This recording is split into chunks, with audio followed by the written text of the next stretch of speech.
اگر آپ سمجھتے ہیں تو پھر اس بات کو پہنچیے میں کیا کہہ رہا ہوں جی بات کو پہنچنا بھی تو ایک بات ہے نا اللہ کے کلمہ سے کیا مراد آپ نے بات مراد لی ہے فرمایا نا انما المسیح عیسی ابن مریم رسول اللہ و کلمتہ مسیح ابن مریم کی شان یہ ہے کہ وہ اللہ کا رسول ہے اور اللہ کا کلمہ ہے امام راضی فرماتے ہیں اگر مسیح ابن مریم کلمہ ہے تو محمد رسول اللہ تو کلمہ اعظم ہے تو اب پوچھو قرآن سے کہ اگر اللہ کے کلمے لکھے جائیں سمندروں سے سمندر سیاہی بن جائیں تو اللہ کے کلمے کی شان ختم نہیں ہوگی سمندر ختم ہو جائیں گے امام راضی فرماتے ہیں ایک اشارہ یہ ہے کہ اللہ فرماتا ہے میرے محمد کی شان اگر سمندر سیاہی بن جائیں اور ان سے لکھے جائیں تو سمندر ختم ہو جائیں گے محمد کی شان ختم نہیں ہوگی پیار سے کہہ لیں سبحان اللہ کیونکہ خطابت تو محسوس کرنے سے ہی ہوگی اگر آپ کا کہ حواس میں کچھ کمزوری ہے تو پھر خطابت کا کوئی مطلب نہیں پیار سے کہیے سبحان اللہ تو بات سمجھ آئی آپ کو یہ نہیں آئی رسول ہیں اللہ کے کلمے اللہ کے کلمے بولو نا اللہ کے کلمے قرآن پاک پڑھ رہا ہوں نا میں آپ کے سامنے قرآن کہہ رہا ہے نا بھائی رسول کلمہ ہے ہمارا کہا ہے نا قرآن نے ابھی پڑھی ہے نا آیت میں نے آپ کے سامنے تو رسول کلمہ ہے تو مفسرین کہتے ہیں اس کلمے سے بڑا کلمہ وہ ہے جو اس کا بھی رسول ہے اللہ کہتا ہے کلمات ربی رب کے اگر کلمے لکھو کن سے لوکان البحر مدادا سمندر سیاہی بن جائے تو لکھنے والے کتنے ہوں گے پھر سارا جہان لکھنے بیٹھے سارے سمندر سیاہی بن جائیں تو ان کی سیاہی ختم ہو جائے اللہ فرماتا ہے اگرچہ اس کے لیے ایک سمندر ختم ہو جائے اور لے آئیں تو پھر لو جینا بمثلہ مددا اور لے آئیں تو اور سمندر بھی ختم ہو جائیں گے میرے کلمے کی شان ختم نہیں ہوگی اور یہ اٹکل پچو سے ہم مسئلہ بیان نہیں کر رہے بالکل ظاہر ہے قرآن پاک سے شان ختم نہیں ہوگی نبی کریم علیہ السلام کی کیوں نہیں ختم ہوگی وَرَفَعْنَا لَكَ ذِكْرَكَ کس لیے کہ ہم نے بلند کر دی ختم کیسے ہو ہم نے بلند کی ہے اس لیے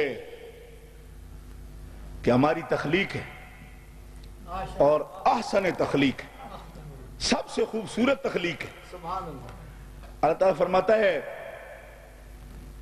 کہ محمد رسول اللہ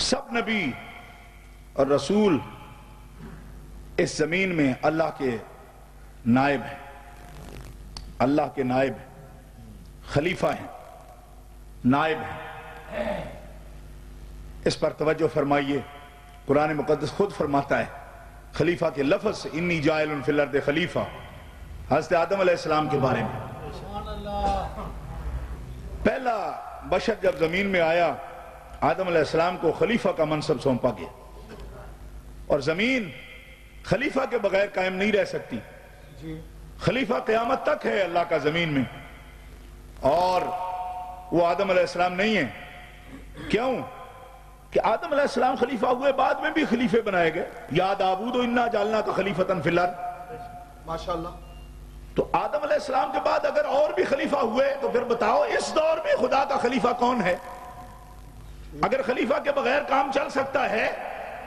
تو پہلے بشر کے آتے ہی خلافت کا اعلان کیوں کیا گیا معلوم ہوا ہر دور میں زمین پر خدا کا خلیفہ موجود ہے تو اس دور میں خدا کا خلیفہ زمین پر خدا کا نائب کون ہے خاتم النبیین جناب محمد رسول اللہ نائب اعظم ہیں خلیفۃ اللہ فی الارض ہیں خدا کی زمین پر اللہ کے نائب ہیں اور نائب جو ہوتا ہے اپنی اصل کا مظہر ہوتا ہے مظہر ہوتا ہے یہ الگ بات ہے کہ اللہ کو خلیفہ کی ضرورت کیا ہے یہ بھی بات کی ہے مفسرین نے لیکن یہاں نہیں کروں گا میں اس کی ابھی وقت نہیں ہے میں اور طرف آپ کے سامنے انبیاء کرام کے فضائل عرض کروں گا خلیفہ نبی کریم علیہ السلام کے بارے میں لوگ باتیں کرتے ہیں آج ہی مجھے ایک نوجوان بتا رہا تھا کہ ہمارے نوجوانوں کو کہتے ہیں جی ہم تو کسی پر تنقید نہیں کرتے، اور سنیوں کی جو بھی محفل ہوتی ہے اس میں اٹیک ہوتا ہے، وابی پر اٹیک ہوتا ہے، ہر مسئلہ ان کا وابیوں کے لیے ہوتا ہے، اٹیک کرتے ہیں۔ ہم اٹیک نہیں کرتے، ہم اٹیک نہیں کرتے سنیوں پر، یہ اٹیک کرتے۔ ایک بچہ مجھے کہہ رہا تھا کہ ہم پر یہ سوال کیا جاتا ہے، ان کی ہر محفل میں، ہر مجلس میں، ہر عالم آتا ہے تو اٹیک کرتا ہے۔ تو میں نے اس کو کہا وہ اٹیک کریں گے کس بات کا؟ اچھا، ہم نے کوئی اللہ کی گستاخی کی ہے؟ اٹیک کریں، ہم نے رسول اللہ کی گستاخی کی؟ ہم دین کے غدار ہیں؟ ہم صحابہ کے غدار ہیں؟ ہم اہل بیت کے غدار ہیں؟ ہم نے اولیاء کی توہین کی؟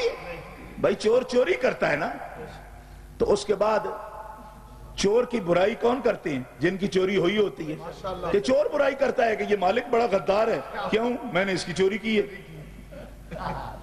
آپ بات سمجھ رہے ہیں میری؟ ہمارے بچوں کو بتاؤ کس قسم کی باتیں بتاتے لوگ، یہ جی اٹیک کرتے ہیں۔ تو میں نے کہا کرتے ہیں نا، ہمارے ساتھ ظلم ہوا ہے نا، تم توہین کرتے ہو ہمارے آقا کی۔ ہاں کہتے جی وہ تو مر گئے جنہوں نے کی تھی، ہم نہیں کرتے۔ ایک ہمارے بچوں کو یہ بھی سکھاتے ہیں، ہم کب کرتے جی وہ مر گئے جی، یہ بابہلا کرتے ہیں۔ میں کہتا ہوں وہ مر گئے لیکن ورثہ تو آپ کے پاس چھوڑ گئے نا، کیوں کہ اب آپ کے پاس بھی جو 10 دن بیٹھتا ہے کیا وہ کسی نبی کی صفت کا قائل رہ جاتا ہے؟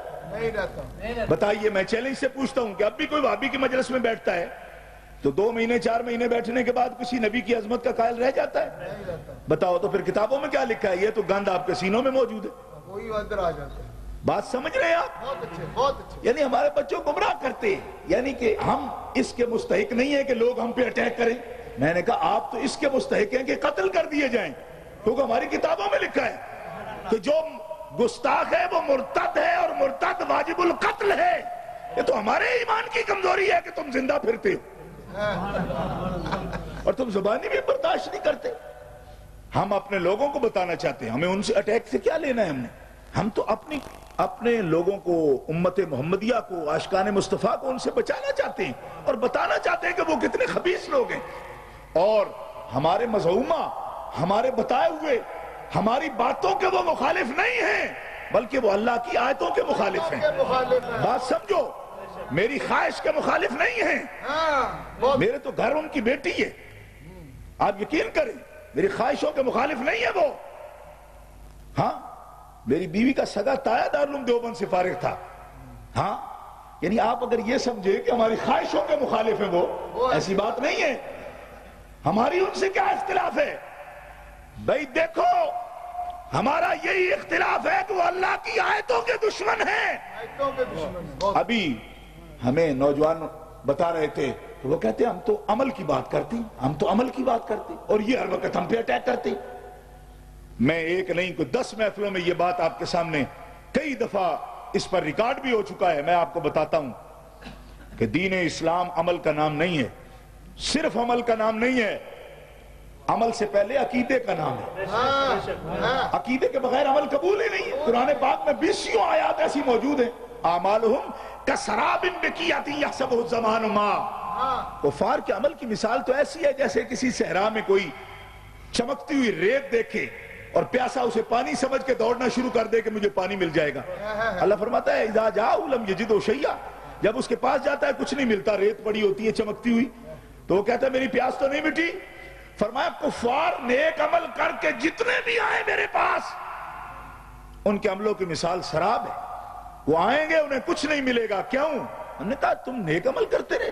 کہا جی ہم تو نیک عمل کرتے رہے۔ فرمایا ہم لکھتے ہی نہیں رہے، کوئی ریکارڈ ہی نہیں، ہمارے پاس تو تمہارا ریکارڈ ہی کوئی نہیں۔ جی ہم نیک عمل کرتے رہے۔ میں کیوں کرتے رہے؟ کہا اجر پانے کے لیے۔ فرمایا اجر تو تب ملے جب تمہارا عقیدہ درست ہو، کیونکہ ہر عمل کی بنیاد عقیدہ ہے۔ کسی کافر کا کوئی عمل کتنا بھی بڑا صالح عمل ہو، نیک عمل ہو، اللہ کی بارگاہ میں قبولیت نہیں پا سکتا جب تک اس کے ساتھ صحت عقیدہ موجود نہ ہو۔ پیار سے کہہ دیجئے سبحان اللہ۔ اس دور میں جب تک کوئی بات کھول کر نہ کی جائے لوگوں کو سمجھ نہیں آتی۔ میں کہتا ہوں اس بات پر جو بڑے سے بڑا مفکر ہو، قرآن کی روشنی میں ہم اس کے ساتھ مناظرہ کرنے کے لیے تیار ہیں۔ اگر وہ یہ سمجھتا ہے کہ صرف عمل کام دے جاتا ہے، بکواس کرتا ہے وہ۔